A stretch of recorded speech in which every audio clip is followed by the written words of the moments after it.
جی ناظرین السلام علیکم۔ اچھا جی، 3 موضوعات پر بات کرنی ہے۔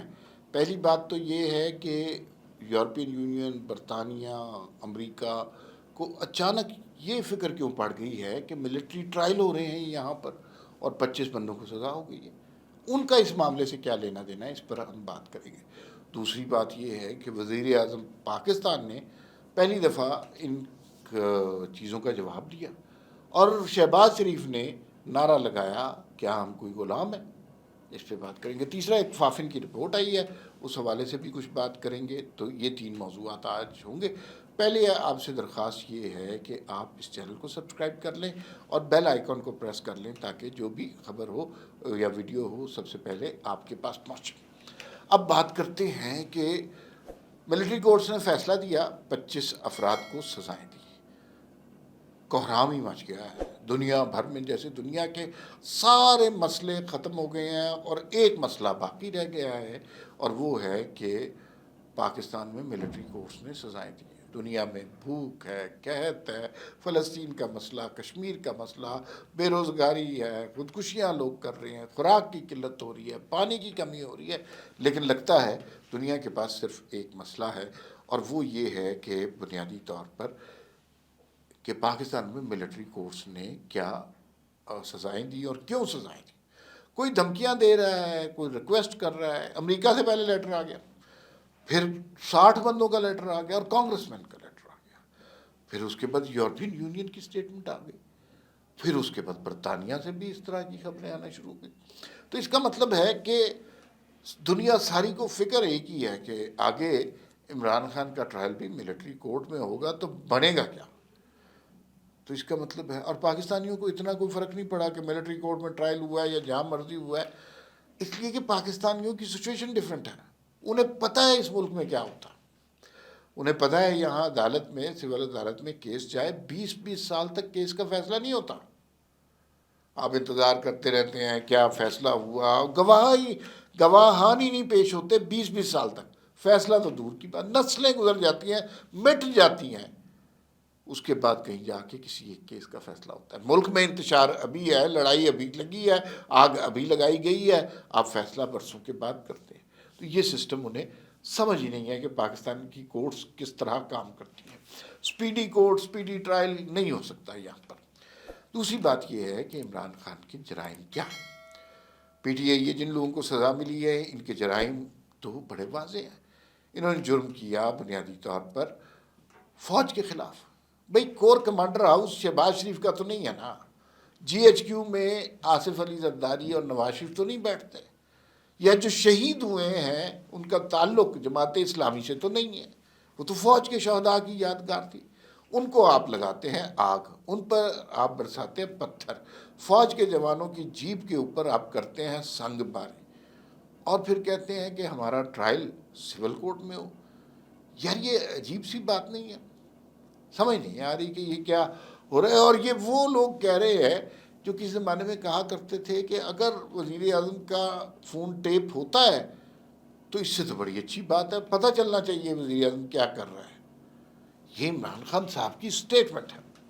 اب ذرا دوسری طرف سوچنا شروع کر دیں کہ برطانیہ اور امریکہ میں فسادات ہوئے، کیپٹل ہل بڑا معروف واقعہ ہے، 2 دن کے اندر فیصلے دے کے انہوں نے بندے لٹکا دیے۔ کیا وہاں صحیح انصاف ہوا؟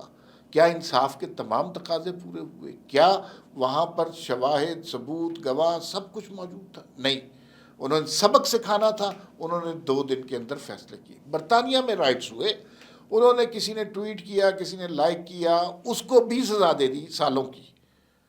کوئی یہ بھی کہہ سکتا تھا کہ بھئی ہو سکتا ہے کسی نے غلطی سے ٹویٹ کر دیا ہو، کسی سے سہون لائک ہو گیا ہو۔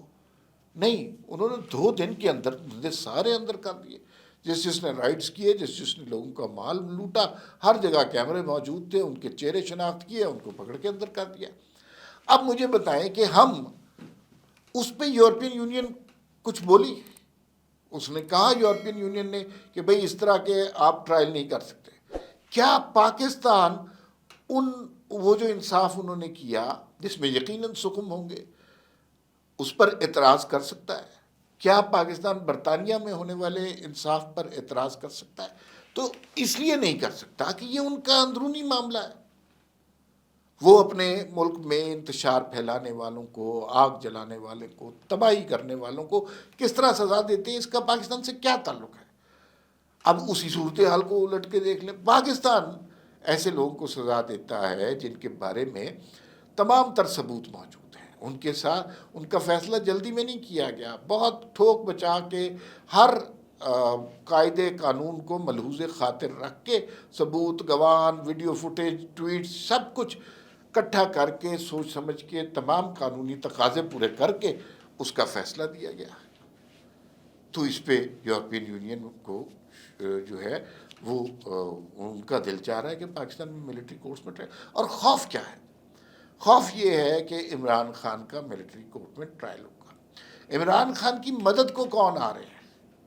عمران خان کی مدد کو امریکہ آ رہا ہے، جس کے خلاف سائفر لہرایا تھا. اس کا مطلب ہے کہ سائفر ڈرامہ تھا، ایک کیمپین کریٹ کی گئی تھی لوگوں کی ہمدردیاں بٹورنے کے لیے. برطانیہ میں عمران خان کا جو سابق سسرال ہے، جمائما گولڈ سمتھ اور گولڈ سمتھ کلین، یہ یہودیوں کا سب سے بڑا سٹرونگ خاندان ہے. ان کی کمک سے تو یہ کوئی بھی سٹیٹمنٹ دلوا سکتے ہیں. لیکن کیا ان کے بیانات سے پاکستان کو مرعوب ہونا چاہیے؟ کیا پاکستان کو ڈر کے فوراً ان لوگوں کو چھوڑ دینا چاہیے؟ اور دوسرا، کیا عمران خان کا ملٹری ٹرائل ہوگا؟ میرا نہیں خیال عمران خان کا ٹرائل ملٹری ہوگا، لیکن سول کورٹ سے بھی ان کا فیصلہ وہی آنا ہے جو ملٹری کورٹ سے. ان کے جرائم بڑے واضح ہیں اور وہ انہوں نے خود فراہم کی ہیں، تو ادھر سے فیصلہ یہی آئے گا. اچھا، نعرہ انہوں نے لگایا کیا ہم کوئی غلام ہیں، اور بوٹ چاٹنے پر یہ لگے ہوئے ہیں. شہباز شریف نے اس کے مقابلے میں بڑی سٹرونگ سٹیٹمنٹ دی. انہوں نے کہا کہ ہمارے میزائل پروگرام پر پابندیاں بلا جواز ہیں، کوئی جسٹیفیکیشن نہیں ہوتی. ہمارے بھائی دیکھیں نا، ہمارے ارد گرد بھارت بیٹھا ہے جو خطے کا چودھری بننا چاہتا ہے، اور وہ اس سے سارے ملک خائف ہیں. پاکستان ایک واحد رکاوٹ ہے. تو پاکستان کو تو اپنے آپ کو سٹرونگ کرنا ہے. اس پر پابندیاں بالکل بلا جواز ہیں اور ہم نہیں قبول کرتے، اور پاکستان کے اندرونی معاملات میں مداخلت ایکسیپٹیبل نہیں ہے. تو شہباز شریف نے نعرہ لگایا کیا ہم کوئی غلام ہیں. عمران خان نے تو یہ نعرہ لگایا کہ بوٹ چاٹو اور ہم غلام ہیں، ہم خدمت کرنے کے لیے پیدا ہوئے ہیں، اور جس طرح یہ گولڈ سمتھ کلین کہے گا ہم اسی طرح کریں گے. یہ بالکل اب ٹیبلز ٹرن ہو گئی ہیں. لیکن وہ لوگ، وہ سوشل میڈیا جو ہم کوئی غلام ہیں کا نعرہ عمران خان کے لیے لگاتا تھا، اب شہباز شریف کی دلیرانہ سٹیٹمنٹ پر بالکل خاموش ہے. انہیں پرواہ ہی نہیں ہے کہ شہباز شریف نے کتنا بڑا کام کیا ہے، اور میرے خیال میں قابل تحسین ہے، اچھی بات ہے. اس طرح بیرونی ملکوں کے دباؤ میں آ کر ہم کیا کر سکتے ہیں؟ ہمیں نہیں آنا چاہیے. پہلے دیکھیے، اور یہ ویسٹ ایسی چیز ہے جب پاکستان، ان کے اپنے اپنے نظریات ہیں، اپنے مقصد کے لیے. ضیاء الحق کے دور میں انہوں نے مارشل لا ایکسیپٹ کیا، کسی نے نہیں بات کی کہ جناب پابندیاں لگ جائیں گی اور یہ سب کچھ ہو جائے گا. الٹا ہمیں زیادہ امداد دیتے رہے، حالانکہ ڈیموکریسی، ہیومن رائٹس تو تباہ برباد ہوئے. مشرف کے دور میں کیا ہوا؟ کوئی یورپین یونین کے پیٹ میں مڑوڑ نہیں اٹھا اس وقت انسانی حقوق کا، اور یہ کہ ہمارے سٹیٹس کا کہ اس میں پرابلم ہو جائے گی. اس وقت ان لوگوں کو استعمال کرنا تھا. اب ایک سویلین گورنمنٹ ہے اور ان کا لاڈلا عمران خان ہے، لہٰذا اس کے لیے سب کچھ کیا جا رہا ہے. آخر میں بات فافن کی رپورٹ کی کر دیں. فافن کی رپورٹ جو ہے بڑے ہی امپورٹنٹ چیز ہے. انہوں نے الیکشن میں بڑے پیمانے پر بے ضابطگیوں کی نشاندہی کی ہے. انہوں نے یہی کہا ہے جی کہ کچھ حلقے ایسے ہیں جہاں ایم این اے پہ جیتنے والے کینڈیڈیٹ کے ووٹ کم ہیں، ایم پی اے کے زیادہ ہیں. اس طرح کی چیز ہوئی ہے. لیکن یہ ہو جاتا ہے. امریکی الیکشن میں بھی جب ہیلری کلنٹن تھی تو ووٹ ان کے زیادہ تھے لیکن جیتے ڈونلڈ ٹرمپ تھے. 2013 میں نواز شریف کے دور میں جب آپ نے دیکھا ہوگا کہ ووٹ نواز شریف کے زیادہ تھے لیکن سیٹیں جو ہے وہ پی ٹی آئی کی زیادہ تھیں. تو اس طرح کا ہو جاتا ہے. اب یہ لیکن دعا کیجئے کہ یہ تحریک انصاف کے ہاتھ میں ایک دم چھلانا آ جائے. جس طرح انہوں نے ایک زمانے میں کیمپین کی کہ 4 حلقے کھول دو، وہ 4 حلقے کھول بھی دیے، سارے ثبوت دے دیے، ان کی تسلی نہیں ہو رہی۔ ان کا مقصد ہی انتشار پھیلانا ہے اور لوگوں کو نفرت پر آمادہ کرنا ہے، اس ملک سے نفرت پر آمادہ کرنا ہے۔ خیر یہ ان کا سلسلہ ایسا ہی رہے گا، انہوں نے نہیں بدلنا۔ آگے دیکھتے ہیں کہ چند دن بڑے امپورٹنٹ ہیں، اس میں کیا ہوتا ہے۔ فی الوقت اتنا ہی، پھر ملاقات ہوگی۔ اللہ حافظ۔